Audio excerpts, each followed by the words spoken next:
Un arduo camino para aquellos que llamamos locos. Fueron tratados más como animales que como seres humanos. No había esperanza de curación, sino una eterna tortura. Los desangraban, les ponían sanguijuelas, los empapaban con líquidos fríos. Confinarlos no era la solución, ya que sus voces pugnaban por ser oídas.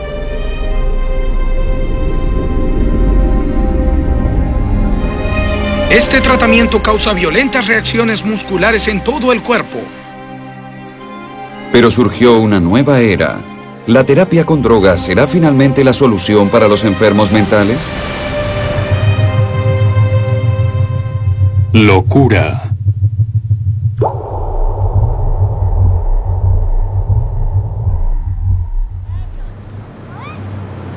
A primera vista, la aldea de Geel, en Bélgica, se asemeja a cualquier otra de Europa. Pero es singular. Una aldea atípica, habitada por personas atípicas.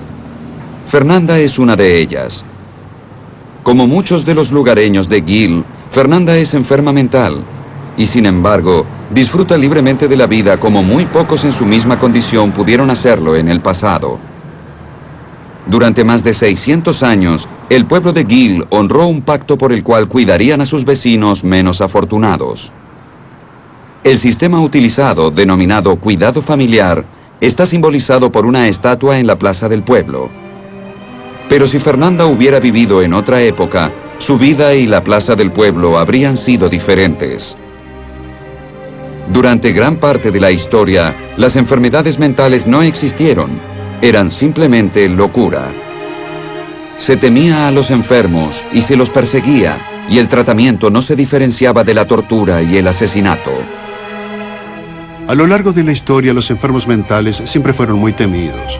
Claro, durante siglos se creyó que aquellos que se comportaban de manera extraña estaban poseídos por espíritus malignos o por el diablo. Por eso había temor de ellos. Pienso que todavía hoy el común de la gente teme a aquellos con un desorden psiquiátrico, a los que se comportan de manera extraña, porque no comprendemos qué es una enfermedad mental. Puede que no lo comprendamos, pero sabemos de dónde proviene. El cerebro humano es el objeto más complejo que se ha descubierto en el universo. Contiene miles de millones de células o neuronas interconectadas de manera muy compleja. Como cualquier otro órgano del cuerpo, puede enfermarse o funcionar mal. Pero un cerebro enfermo puede afectar nuestros pensamientos y nuestra conducta, aquello que nos define como humanos. Nuestros antepasados, al no conocer el cerebro, atribuían la locura a fuerzas externas, sobrenaturales y oscuras que irrumpían en la mente y enloquecían a la infortunada víctima. La forma más antigua de liberarlas dio lugar al primer procedimiento quirúrgico. La trepanación era común entre las culturas que creían que lo único que necesitaba una mente contaminada era un poco de aire fresco. Los demonios que aullaban dentro de la cabeza eran liberados sencillamente perforando un orificio.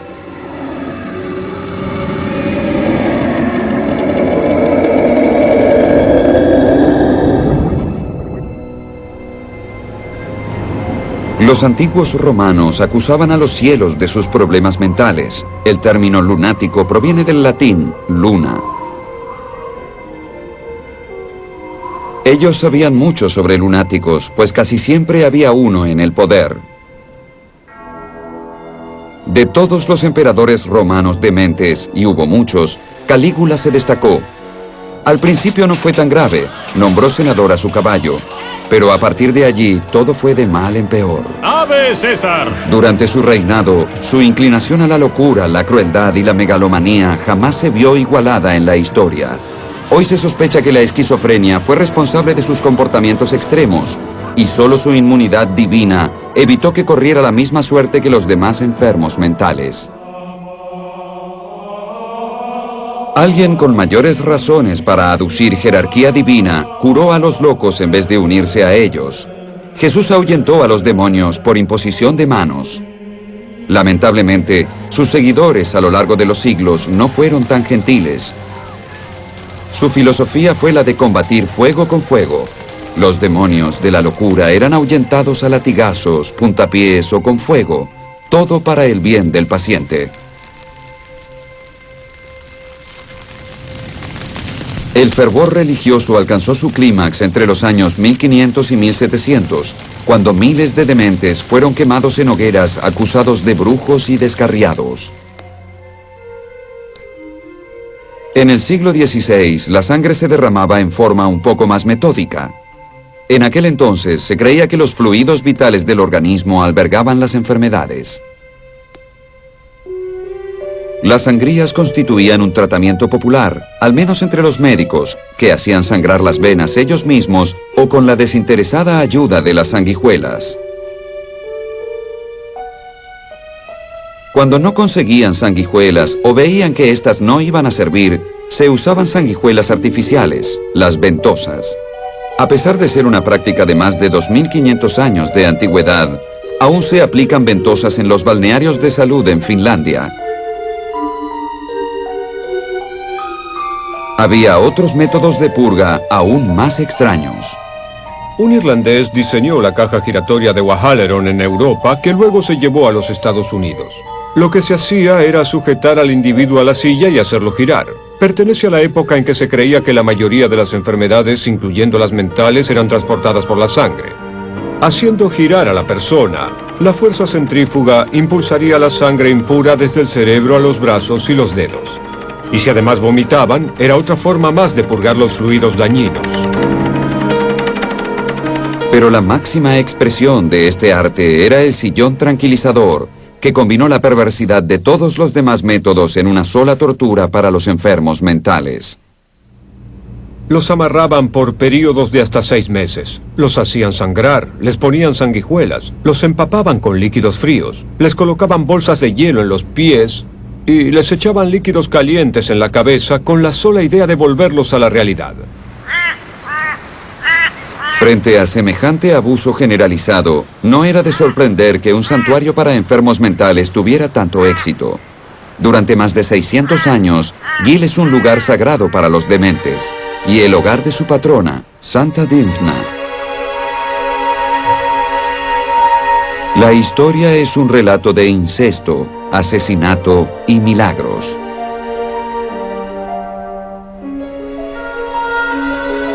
En el año 600, la reina de Irlanda yacía en su lecho de muerte. Desconsolado, el rey decidió que su hija Dymphna era la única que podía reemplazarla. Pero ella rechazó las atenciones incestuosas de su padre y huyó a Bélgica. Con los demonios susurrándole al oído, el rey la buscó hasta dar con ella en Gil. Tras sufrir otro rechazo y guiado por el diablo, el rey, ofuscado y demente, decapitó a su hija. Al morir resistiendo las oscuras fuerzas de la demencia de su padre, Dymphna se convirtió en la patrona de la locura y se la suele representar aplastando a demonios. Su iglesia en Gil se volvió un lugar sagrado y pronto surgieron relatos de curas milagrosas. Con la difusión de este relato comenzaron a llegar pacientes buscando ahuyentar sus propios demonios. Al principio se alojaron en la catedral, pero a medida que se acercaba más gente, los sacerdotes solicitaron la ayuda de los pobladores. Y esto creció hasta que todas las familias del pueblo que vivían cerca de la iglesia comenzaron a aceptar enfermos mentales en sus hogares y a cuidarlos. Gozaban de la libertad para vivir como ciudadanos comunes, pero en otras latitudes la libertad no era más que un lejano sueño y la prisión reemplazó a la tortura.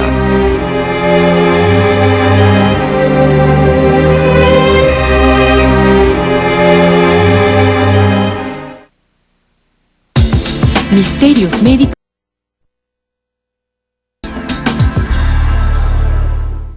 Soy terapeuta sexual y mi hermana Jennifer es uróloga. Conozcan el equipo. Pacientes pueden retribuir a la comunidad.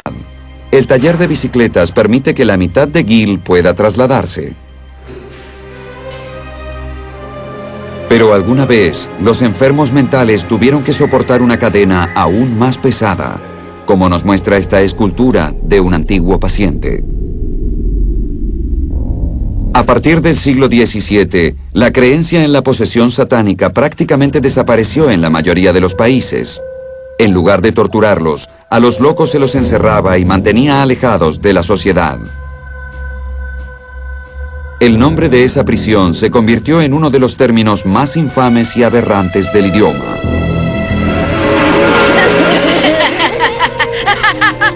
El demonio más aterrador es el que se esconde en la mente humana. Manicomio. El horror en su máxima expresión. Este es un asilo para dementes incurables. Manicomio. No tiene nada que perder, salvo la razón. El Museo Imperial de Guerra, en Londres, fue alguna vez el más famoso manicomio e hizo su propia contribución al idioma inglés. Bedlam es ahora una palabra relacionada al caos y a la confusión. Hoy, los cañones de poderosas naves de guerra flanquean la entrada, pero en el pasado lo hacían dos estatuas de mirada desvariada y locura melancólica. Estas figuras torturadas dan nuevamente testimonio de las tétricas condiciones que reinaban allí dentro.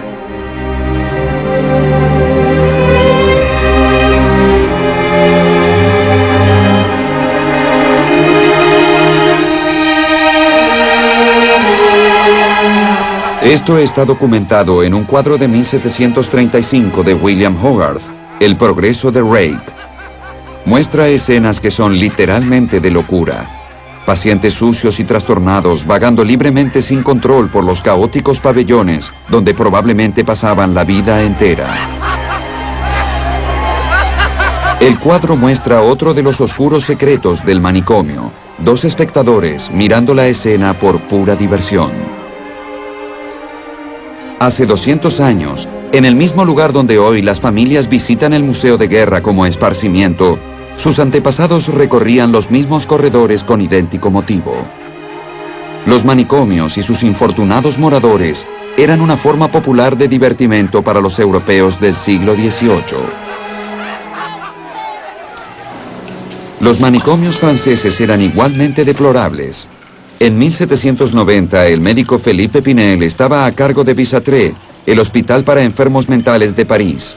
Lo que vio lo horrorizó.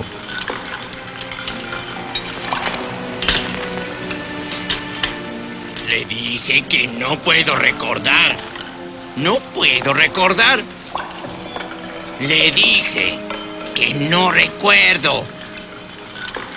No puedo recordar. ¡Se lo dije! Ante el horror de sus colegas, Pinel ordenó desencadenar a los pacientes y reemplazar los calabozos por habitaciones soleadas y acceso a los jardines del hospital. Fue un hito en el tratamiento de los enfermos mentales. La filosofía de Pinel de tratar a los pacientes con consideración en lugar de crueldad produjo una ola de cambios en la psiquiatría. Una investigación hecha en el Bedlam en 1813 reveló, entre otras atrocidades, el destino de James William Norris. Estuvo confinado en el sótano de Bedlam entre 9 y 14 años, en una estructura de hierro especialmente construida que le apresaba el cuerpo del cuello para abajo. El tratamiento de Norris provocó la indignación por las condiciones en los manicomios. Rápidamente, Europa convirtió estas prisiones en confortables hospitales de recuperación. Este cambio también llegó a América, gracias al esfuerzo de una mujer. Probablemente Dorothy Addicks fue una de las líderes de la reforma de su época. Ella se concentró en reformar las instalaciones en Massachusetts y Connecticut, donde logró vaciar las celdas. Ya no se encadenaban los pacientes a las paredes. A partir de 1800 surgió una nueva concepción de hospital para enfermos mentales y prácticamente se abandonó el término manicomio. Estas inmensas moles eran ciudades autosuficientes, con sus propias granjas, pastelerías y hasta plantas de energía. Pero los pacientes aún tenían pocas esperanzas de recuperación y aunque ya no había cadenas, no hicieron más que cambiar unas limitaciones por otras. En el siglo XIX, cuando surgió la psiquiatría, la gente creía que las enfermedades mentales tenían un fuerte componente biológico en el cerebro, y en realidad no se equivocaron. Pero por aquel entonces la ciencia no estaba desarrollada, no existía la neurociencia y